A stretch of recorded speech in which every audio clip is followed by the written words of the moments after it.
सच का जहां।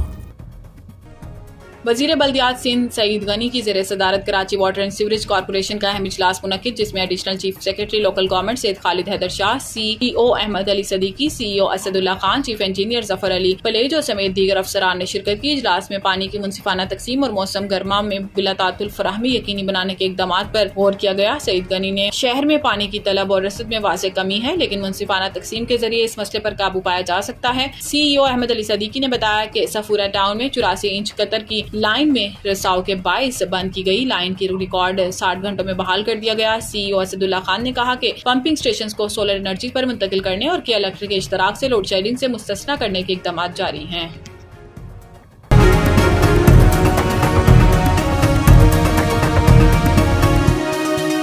हमारा जहां, सच का जहां।